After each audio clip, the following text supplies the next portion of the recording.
तो चलिए फ्रेंड्स, करते स्टार्ट आज के अपने चैप्टर को, आज के अपने टॉपिक को, जिसका नाम है determination of GDP. National income हम खत्म कर चुके हैं। नेशनल इनकम के बाद अब हम उसी चीज को थोड़ा और डिटेल में एक अलग पॉइंट ऑफ व्यू से पढ़ने वाले हैं, जिसका नाम है डिटर्मिनेशन ऑफ जीडीपी। जो भी मैक्रो इकोनॉमिक्स के स्टूडेंट हैं, ये टॉपिक, ये चैप्टर उन सबके लिए इंपॉर्टेंट है। फिर चाहे आप बीए से हो, बीकॉम से हो, बीएससी से हो, आप एम इकोनॉमिक्स कर रहे हो, अगर आपके पास मैक्रो इकोनॉमिक्स है, आप किसी भी एग्जाम की तैयारी कर रहे हो, यूजीसी नेट हो, कुछ भी हो, ये टॉपिक आप सबके लिए इंपॉर्टेंट है। लेकिन अगर बात करूं स्पेशली, तो जो लोग बीकॉम ऑनर्स या बीकॉम प्रोग्राम कर रहे हैं दिल्ली यूनिवर्सिटी से, उनके लिए टॉपिक कुछ ज़्यादा इंपॉर्टेंट है, क्योंकि ये उनके एग्जाम में अक्सर पूछा जाता है। ठीक है, तो डिटर्मिनेशन ऑफ जीडीपी नाम का चैप्टर, एक यूनिट हम पढ़ रहे हैं, जिसमें कि सबसे पहला टॉपिक हमारा होगा एक्चुअल जीडीपी और पोटेंशियल जीडीपी क्या है। बहुत बार एग्जाम में आ चुका है। भैया हमको एक्चुअल और पोटेंशियल तो पता नहीं, ये बताओ पहले जीडीपी क्या होता है। एक्चुअल और पोटेंशियल तो बाद की बात है। तो भैया मेरे बच्चे सुन, एक देश में जितनी भी गुड्स एंड सर्विस का प्रोडक्शन होता है, भैया मेरे देश में इतनी सारी वस्तु बनी, तो जितनी भी सारी वस्तु बनी उन सब की भाई साहब वैल्यू निकालो कि कितने रुपए की वस्तु बन गई। तो एक देश में जितने रुपए की भी गुड्स एंड सर्विस का प्रोडक्शन होगा, अगर मेरे देश में केवल 10 पेन बने और एक पेन 5 रुपए का है, तो अगर 10 पेन बने, एक पेन 5 का, तो भैया जी 50 रुपए के पेन बन गए। तो मैं बोलूंगा मेरे देश का जीडीपी 50 रुपए है। तो जीडीपी का मतलब है एक देश में जितनी भी गुड्स एंड सर्विस बनी उनकी वैल्यू। और यहाँ पे देश का मतलब है देश की बाउंड्री, कि एक देश की बाउंड्री के अंदर जितना भी प्रोडक्शन हुआ वो जीडीपी कहलाएगा। अब प्रोडक्शन करने वाला चाहे इंडियन कंपनी हो या कोई बाहर का बंदा इंडिया में आकर प्रोडक्शन करे, अगर कोई बाहर का बंदा इंडिया में आके प्रोडक्शन करे तो भी जीडीपी में शामिल होगा, और इंडिया का बंदा ही प्रोडक्शन करे तो भी जीडीपी में शामिल होगा। बेटा मान लो नेपाल से बहुत सारे लौंडे इंडिया में आ गए और मोमोज बेच रहे भाई साहब, और इंडिया में मोमोज बेच बेच के पैसा कमा रहे। अब वो नेपाल के बंदे बाहर के इंडिया में आके मोमोज बेच के पैसा कमा रहे हैं, तो भैया जीडीपी में आएगा, बिकॉज वो भारत की बाउंड्री के अंदर कमा रहा है। बेटा मान लो चाइना से बहुत सारे चाइनीज लौंडे इंडिया में आके लड़कियां नहीं, लड़िया जो दिवाली के टाइम पे टिम टिम करती है ना, लड़िया, वो बेच रहे हैं। अब भैया वो बाहर से आके इंडिया में बेच रहे हैं, इंडिया में प्रोडक्शन कर रहे हैं, तो इंडिया के जीडीपी में आएगा। तो जीडीपी का मतलब है एक देश की बाउंड्री के अंदर जितना भी गुड्स एंड सर्विस का प्रोडक्शन हुआ उनकी वैल्यू को निकाल लो, उसको जीडीपी कहते हैं। तो भैया सबसे पहला मेरा पर्पस था आपको जीडीपी का मतलब सिखाना। अब जीडीपी दो होते हैं, एक एक्चुअल जीडीपी और एक पोटेंशियल जीडीपी। अब भैया पागल हो गए हो क्या? पहले तो आपने पढ़ाया था एक होता है रियल जीडीपी, एक होता है नॉमिनल जीडीपी। बेटा वो अलग चीज है, वो नेशनल इनकम में पढ़ाया था, वो अलग चीज है, ये अलग चीज है। अब यहाँ पे जीडीपी को दो और अलग बेस पर बांट दिया, एक्चुअल जीडीपी अलग, पोटेंशियल अलग। इसको नॉमिनल और रियल से रिलेट मत करना, ठीक है। तो देखो पहले जीडीपी का जो मतलब मैंने बोला कि जीडीपी का मतलब है भैया जी, जीडीपी का सिंपल सा मतलब है कि जो भी गुड्स एंड सर्विस बनी उनकी वैल्यू निकाल लो, कि जो भी आपके देश में गुड्स एंड सर्विस बनी आप उनकी वैल्यू निकाल लो, आपको जीडीपी मिल जाएगा। कहाँ बनी? With in the geographical area of the country, कि हमारे देश के बाउंड्री के अंदर, देश की जोग्राफिकल बाउंड्री के अंदर जितना भी प्रोडक्शन हो जीडीपी कहलाएगा।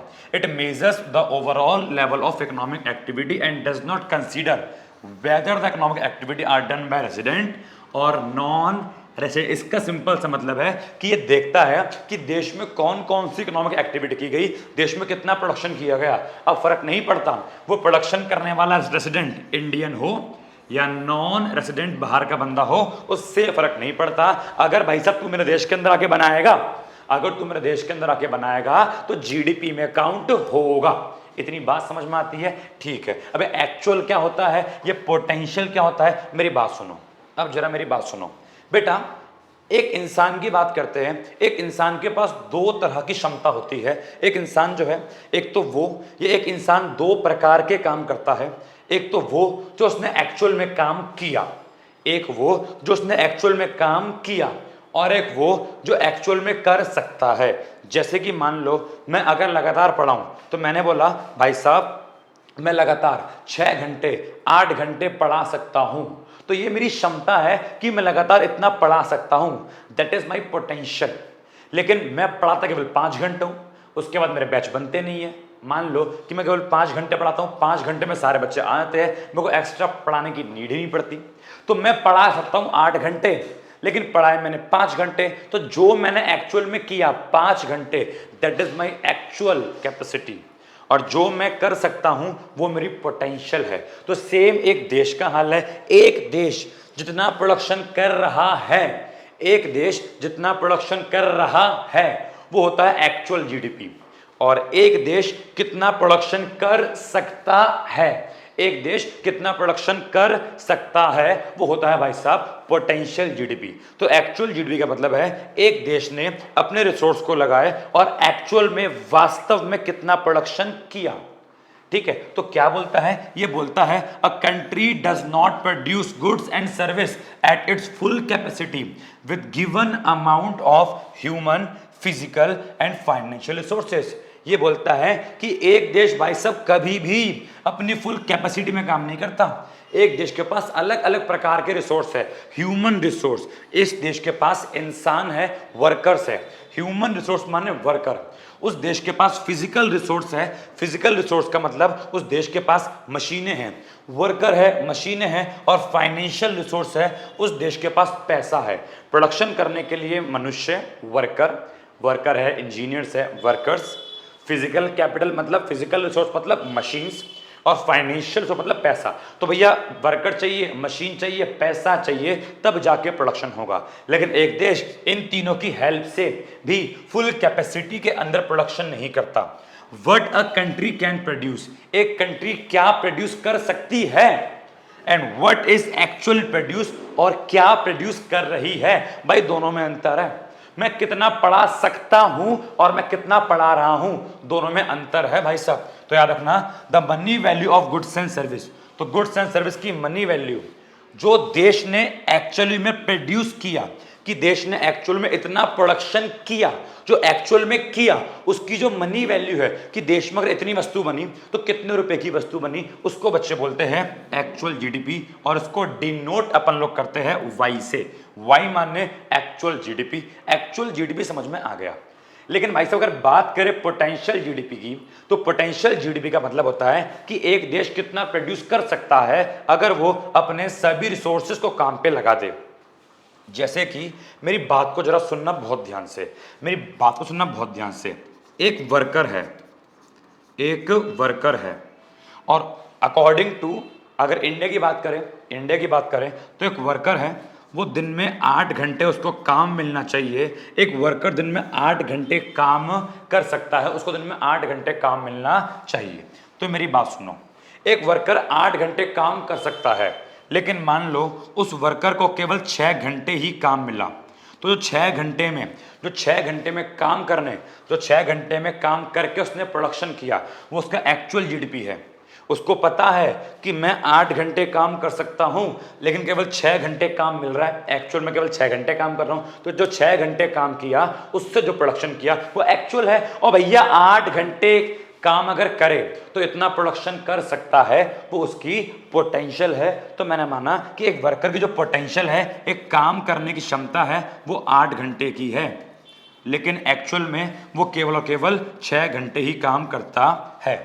तो वही बोलता है कि अगर हम ऑर्डिनरी कोर्स ऑफ लाइफ, अगर नॉर्मल जीवन की बात करें, तो एक इकोनॉमी यूज करता है अपने ह्यूमन रिसोर्स को माने वर्कर्स को, अपने फिजिकल रिसोर्स को माने मशीनों को, और अपने फाइनेंशियल रिसोर्स को माने पैसे को, वो यूज करता है अपनी फुल एक्सटेंट तक। कि एक इकोनॉमी कभी भी देखा जाए तो अपने वर्कर्स को खाली बैठे रहने नहीं देती। एक इकोनॉमी कभी भी अपनी मशीनों को खाली होने नहीं देती। एक इकोनॉमी हमेशा पैसे का यूज करती रहती है। तो नॉर्मल इकोनॉमी अपनी फुल एक्सटेंट तक प्रोडक्शन करती है। Then the amount of output is produce is known as potential GDP. तो यहाँ पे एक बात लिखिए, इफ का मतलब कि अगर एक इकोनॉमी, इफ मतलब यदि एक इकोनॉमी अपनी फुलेस्ट एक्सटेंट में प्रोडक्शन करे, जितना प्रोडक्शन कर सकती है उतना प्रोडक्शन करे, जितना लेबर काम कर सकता है उनसे उतना काम करवाया जाए, जितनी मशीन काम कर सकती है उससे उतना काम करवाया जाए, और ऐसे केस में जो प्रोडक्शन निकल के सामने आएगा उसको पोटेंशियल जीडीपी कहा जाएगा। ये बोलता है it is that amount of production which an economy can produce. Production कब है? अमाउंट जो इकोनॉमी प्रोड्यूस कर सकती है। कब? अगर वो अपने रिसोर्सेज को फुल्ली यूज करे, उनकी अटमोस्ट कैपेसिटी, जितनी उन रिसोर्स की कैपेसिटी है, अगर वो उसको पूरा पूरा प्रयोग करे, और उस केस में जो प्रोडक्शन निकल के आएगा उसको पोटेंशियल जीडीपी कहा जाएगा। अगर रिसोर्स की बात करें तो प्रोडक्शन करने के लिए अपने को जमीन चाहिए कि जमीन का फुल यूज करो, अपने को लवर नहीं लेबर, गलती हो गई माफ कर दो, अपने को भाई साहब लेबर चाहिए। वैसे लवर और लेबर दोनों एक ही होते हैं, मजदूर बन के रहते हैं, ठीक है। तो भाई साहब जमीन चाहिए, भाई साहब लेबर चाहिए, और भाई साहब कैपिटल, ये भी रिसोर्स का हिस्सा है कि इनके माध्यम से प्रोडक्शन होता है। These resource are not excessively exploited और रिमेन अंडर यूटिलाइज। भाई साहब कुछ गहरी बात कह दी भाई साहब। ओ भाई साहब यहां से ना, यहां से यहां तक, ओहो कहां गया, अबे कहां गया, ये रहा, यहां से यहां तक कुछ गहरी बात कह दी। ये बोलता है पोटेंशियल जीडीपी का मतलब है जितनी क्षमता हो केवल उतना ही काम करवाओ। पोटेंशियल जीडीपी का मतलब बेटा क्या है पता है? जितनी क्षमता हो केवल उतना ही काम कराओ। ना तो आपको रिसोर्स को एक्सेस यूज करना है और ना ही उनको अंडर यूटिलाइज, कम यूज करना है। मतलब मेरे कहने का यह है, एक वर्कर 8 घंटे आराम से काम कर सकता है, तो 8 घंटे में जो प्रोडक्शन एक देश कर पाएगा उसको पोटेंशियल जीडीपी कहा जाएगा। लेकिन मान लो एक्चुअल में उसने केवल 6 घंटे काम किया, इट मीन्स हमने उस वर्कर को अंडर यूटिलाइज किया, हमने उसका कम प्रयोग किया। अब मान लो एग्जाम्पल के तौर पे वो 8 घंटे काम कर सकता है, लेकिन हम उससे 10 घंटे काम करवा रहे हैं जबरदस्ती, तो ये 10 पोटेंशियल नहीं कहलाएगा। 10 पोटेंशियल नहीं कहलाएगा। पोटेंशियल का मतलब भाई कितना कर सकता है, उसकी कैपेसिटी कितनी है। उसकी कैपेसिटी केवल 8 घंटे की ही है। अगर आप 6 घंटे करवाते हो तो अंडरयूटिलाइज, और आप 10 घंटे करवाते हो तो आप उसका एक्सप्लॉइटेशन कर रहे हो, आप उसको ओवर यूटिलाइज कर रहे हो। 10 घंटे काम करके जो प्रोडक्शन करवाया वो भी एक्चुअल, और 6 घंटे काम करके जो प्रोडक्शन करवाया वो, बिकॉज वो 8 घंटे ही काम कर सकता है। अगर आप 6 घंटे कराओगे तब भी गलत है, तो आपका जीडीपी कम आएगा, और आप 10 घंटे ओवर कराओगे भाई तब भी गलत है, आपका जीडीपी ज्यादा आएगा, पोटेंशियल से ज्यादा आएगा या पोटेंशियल से कम आएगा। 6 घंटे कराओ तो कम आएगा, 10 घंटे कराओ ज्यादा, क्योंकि पोटेंशियल का मतलब है कितना कर सकता है। तो पोटेंशियल केवल 8 घंटे ही माना जाएगा। अगर आप 6 घंटे करवाते हो या 10 घंटे करवाते हो तो आपका एक्चुअल माना जाएगा कि एक्चुअल में आपने इतना काम करवाया। तो बोलता है अंडर यूटिलाइजेशन का मतलब क्या हो गया कि अगर एक लेबर को केवल हम 6 घंटे काम कराए एक दिन में, क्योंकि एक दिन में नॉर्मली 8 घंटे काम लेबर करता है, अगर 6 घंटे कराए तो वो क्या है? Under utilize. और अगर हम दूसरी ओर उस लेबर से हम 8 घंटे से ज्यादा, बियॉन्ड 8 आवर्स, 8 घंटे से ज्यादा काम कराए, 10 घंटे काम कराए, तो उसको ओवर यूटिलाइजेशन कहा जाएगा। समझ में आ गया? तो पोटेंशियल जीडीपी का मतलब होता है कि भाई साहब वो लेवल जितना एक व्यक्ति काम कर सकता है। आगे बोलता है पोटेंशियल जीडीपी को अपन लोग फुल एम्प्लॉयमेंट लेवल भी कहते हैं या फिर हाई एम्प्लॉयमेंट इनकम लेवल भी कहते हैं, और उसको वाई स्टार से डिनोट करते हैं। फुल एम्प्लॉयमेंट लेवल का मतलब क्या है कि फुल एम्प्लॉयमेंट लेवल का मतलब है कि देश में अब जो वर्कर है वो फुल काम कर रहा है, जितना उसको काम मिलना चाहिए वो उतना काम कर रहा है। अब वर्कर को पूरे 8 घंटे काम मिल रहा है। दूसरा, कोई भी देश में बेरोजगार नहीं है। क्यों बेरोजगार नहीं है? क्योंकि पोटेंशियल जीडीपी का मतलब है कि एक देश कितना प्रोडक्शन कर सकता है। तो अगर मैं सभी वर्कर को काम पे लगा दूं, एक देश के सभी वर्कर्स को मैं काम पे लगा दूं और सबसे मैं 8-8 घंटे काम कराऊं, तो मेरे को चल जाएगा पता एक देश कितना काम कर रहा है। तो पोटेंशियल जीडीपी में लोग केवल 8 घंटे काम करेंगे और सभी लोग काम करेंगे, कोई बेरोजगार नहीं रहेगा, तब भी तो चलेगा पता कि देश कितना प्रोडक्शन कर सकता है अगर सभी लोग काम करें और 8-8 घंटे काम करें तो उसको हम फुल एम्प्लॉयमेंट, कि एम्प्लॉयमेंट फुल हो गया, रोजगार फुल हो गया, कोई बेरोजगार नहीं है, हम इसको फुल एम्प्लॉयमेंट लेवल भी कहते हैं। बताओ भाई साहब, इतना क्लियर है? पक्का, इतना क्लियर है। तो अब आगे बढ़ते हैं, ठीक है, आगे बढ़ते हैं अपना जीडीपी गैप के बारे में। अब ये जीडीपी गैप क्या होता है? तो पोटेंशियल जीडीपी और एक्चुअल जीडीपी के जो बीच का डिफरेंस है उसको बच्चों बोलते हैं जीडीपी गैप। जैसे कि एग्जांपल के तौर पे वाई स्टार का मतलब पोटेंशियल जीडीपी। मैंने बोला हम 800 करोड़ का प्रोडक्शन कर सकते हैं, लेकिन वाई एक्चुअल जीडीपी केवल 500 करोड़ का प्रोडक्शन किया, तो जो 300 करोड़ का डिफरेंस आ रहा है इसको ही बच्चों बोलते हैं जीडीपी गैप। तो इसको ये लोग क्या बोलेंगे? इसको ही जीडीपी गैप का नाम दिया गया है। तो जीडीपी गैप का मतलब होता है पोटेंशियल जीडीपी से माइनस कर दो actual GDP, Y star minus Y, और जीडीपी गैप को छोटे जी से डिनोट किया गया है। अब जीडीपी गैप आपका पॉजिटिव भी आ सकता है और नेगेटिव भी आ सकता है। पॉजिटिव कब आएगा? अगर आपका पोटेंशियल जीडीपी ज्यादा हो और एक्चुअल जीडीपी कम हो। पोटेंशियल जीडीपी 800 करोड़ है, एक्चुअल जीडीपी 500, तो आपका क्या आ गया? 300 करोड़। लेकिन मान लो अगर आपका जो पोटेंशियल जीडीपी है वो 500 करोड़ है, कि हम 500 करोड़ का प्रोडक्शन कर सकते हैं, लेकिन हमने एक्चुअल में 800 करोड़ का प्रोडक्शन किया। अब बच्चे बोलेंगे अरे भैया जब 500 का कर सकते हो तो 800 कैसे कर लिया? जब एक देश की क्षमता ही 500 करोड़ है तो 800 कैसे कर लिया? अरे मेरे बच्चे मैंने ओवर टाइम करवाया ना। मैं अगर 8-8 घंटे काम करवाऊंगा तो मैं एक देश 500 करोड़ का प्रोडक्शन कर लेगा, दैट इज पोटेंशियल जीडीपी। लेकिन मेरे बच्चे मैंने ओवर टाइम करवाया ना, मैंने 12-12 घंटे काम करवाया, मैंने वर्कर्स को एक्सप्लॉइट किया और भाई साहब मैंने 800 करोड़ का प्रोडक्शन किया। तो यहाँ पे पोटेंशियल जीडीपी कम है और एक्चुअल जीडीपी ज़्यादा है, तो यहाँ पे जो गैप आएगा वो आएगा माइनस का 300 करोड़। तो यहाँ पे जो आपका जीडीपी गैप आया वो माइनस में आया। तो बोलता है अगर पोटेंशियल ज़्यादा हो एक्चुअल कम हो तो उसको बोलूँगा पॉजिटिव जीडीपी, और अगर एक्चुअल ज़्यादा हो और पोटेंशियल कम हो तो इसको भाई साहब अपन लोग क्या बोलेंगे? जी इसको बोलेंगे नेगेटिव जीडीपी गैप। बताओ समझ में आ गया? तो जीडीपी गैप का मतलब भी क्लियर है। ओके भैया आगे देखते हैं। अब ये लास्ट टॉपिक है, देन आपका टॉपिक खत्म। पेपर में इतना लिख के आओगे पूरे मार्क्स मिल जाएंगे। कोई टेबल नहीं है, कोई डायग्राम नहीं है, प्रॉपर थ्योरी है भाई साहब। मजा आ रहा है पढ़ने में, बस ढंग से दिल से पढ़ने वाले बनो, ठीक है?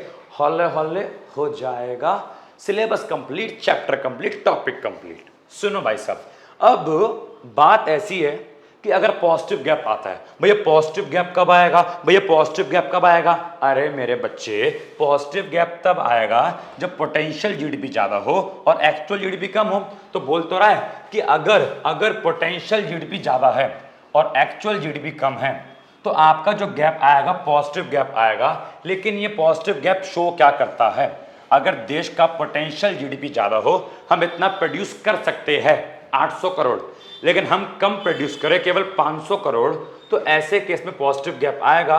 और पॉजिटिव गैप क्या शो करेगा? मेरी बात सुनो। अगर आपको मैक्रो इकोनॉमिक्स की पहली क्लास याद हो, जब मैंने ये सीरीज स्टार्ट करी थी, मेरी प्लेलिस्ट में जाना तो आपको मैक्रो इकोनॉमिक्स का फर्स्ट लेक्चर देखने को मिल जाएगा, जो कि 45, 46, 48 मिनट के आसपास का लेक्चर है, ठीक है? अगर आपको याद हो तो मैंने आपको पढ़ाया था बिजनेस साइकिल के बारे में, व्यापार चक्र के बारे में, ट्रेड साइकिल के बारे में, कि एक देश अलग अलग सिचुएशन को फेस करता है। जैसे कि एक देश फेस करता है बूम का पीरियड। बूम क्या होता है? बूम का पीरियड वो पीरियड होता है मेरे बच्चे, बूम का समय वो समय होता है जब देश में एम्प्लॉयमेंट काफ़ी ज़्यादा हो, जब देश में सारे लोग काम करें, जब देश में अच्छा प्रोडक्शन हो, तो देश बूम में है, देश तेजी वाले अंतराल में है। और अगर एक होता है रिसेशन का या फिर डिप्रेशन का पीरियड, रिसेशन बोलते हैं, रिसेशन वो क्या होता है? जब देश में बेरोजगारी ज़्यादा हो, जब देश में प्रोडक्शन कम हो, जब देश में बेरोजगारी ज़्यादा हो, जब देश में अनएम्प्लॉयमेंट ज़्यादा हो, एम्प्लॉयमेंट कम हो, रोजगार कम हो, जब देश में, समझ में आ रहा है, समस्या पैदा हो, तो उसको बोलते हैं रिसेशन का पीरियड।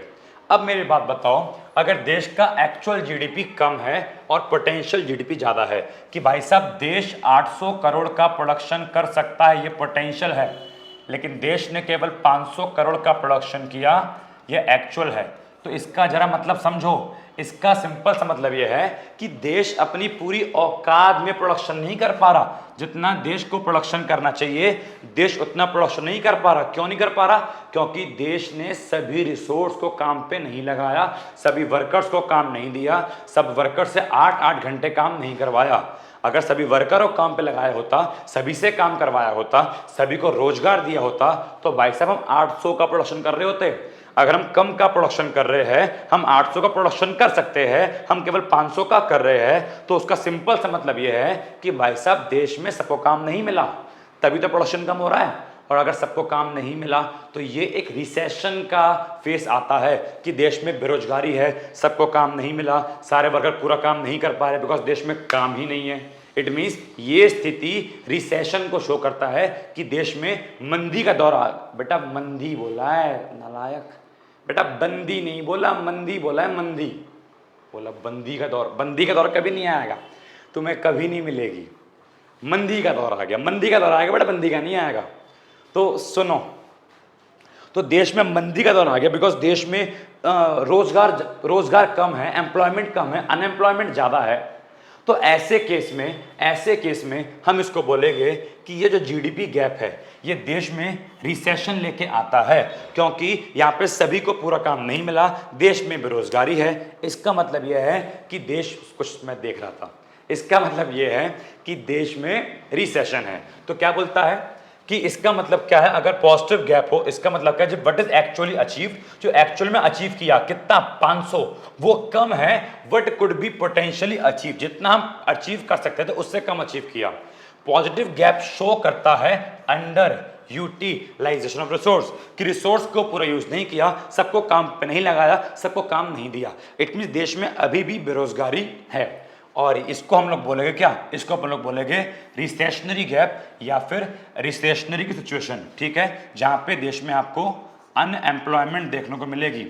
रिसेशन के केस में बच्चों क्या होता है, अनएम्प्लॉयमेंट ज्यादा होती है। ठीक है, रिसेशन के केस में क्या होता है बच्चे, अनएम्प्लॉयमेंट ज्यादा होती है, बेरोजगारी ज्यादा होती है। ठीक है, दूसरे पॉइंट पे आते हैं। अगर मान लो नेगेटिव गैप हो, अगर बेटा मान लो क्या हो, नेगेटिव गैप हो। नेगेटिव गैप बोले तो, ये नेगेटिव गैप बोले तो कि पोटेंशियल हमारे अंदर 800 करोड़ की थी कि 800 का प्रोडक्शन करेंगे, लेकिन एक्चुअल में हमने 1000 करोड़ का प्रोडक्शन कर दिया। बेटे 800 कर सकते थे, 1000 का प्रोडक्शन कर दिया। भाई साहब 200 का प्रोडक्शन ज्यादा किया। इट मीन्स इस बार एक्चुअल जीडीपी ज्यादा है, पोटेंशियल जीडीपी कम है। इसका मतलब क्या है, अब मेरी बात सुनो, खुद सोचो, खुद सोचो, खुद सोचो। भाई साहब जब देश की क्षमता ही 800 थी तो 1000 कैसे बन गया? अबे भाई 1000 इसलिए बन गया क्योंकि वर्कर से ओवर टाइम करवाया। 1000 इसलिए बन गया क्योंकि वर्कर से काम करवाया, वर्कर को एक्सप्लॉइट किया, रिसोर्स का एक्सप्लॉइटेशन किया। जितने रिसोर्स निकालने चाहिए थे उससे ज्यादा रिसोर्स निकाले। भाई साहब हद मचा दी, ज्यादा प्रोडक्शन किया। वर्कर से 8-8 घंटे की बजाय भाई साहब 12-12 घंटे काम करवाया। देश में अंधाधुंध प्रोडक्शन किया, मशीनों को आराम नहीं दिया, रिसोर्सेस को निकालते गए जमीन से, रिसोर्स को निकालते गए, जितने रिसोर्स जमीन से निकालने चाहिए थे उससे ज्यादा रिसोर्स निकाले। प्रोडक्शन के लिए जितने पेड़ काटने चाहिए थे उससे ज्यादा पेड़ काटे। इट मींस रिसोर्सेस का एक्सप्लॉइटेशन किया, रिसोर्सेस को बहुत ज्यादा यूज किया। अब ऐसे केस में क्या होगा समझते हैं, लेकिन पहले जितना मैंने बोला जरा वो समझो। क्या लिखा है, अगर नेगेटिव गैप की स्थिति है, इट मींस अगर एक्चुअल ज्यादा है पोटेंशियल कम है। वही बोला कि एक्चुअली अचीव वो क्या है, ज्यादा है। किससे? हमारे पोटेंशियल से। तो इसका मतलब क्या है, इसका मतलब है हमने रिसोर्स का फुल यूज किया, और फुल नहीं बल्कि फुल से भी ज्यादा यूज किया। कि ऑब्वियस सी बात है इस केस में हमने रिसोर्स को एक्सेसिवली काफी ज्यादा यूज किया, हमने वर्कर्स को ओवर टाइम करवाया, हमने प्लांट एंड मशीनरी को हद से ज्यादा यूज किया, हमने ये काम किया।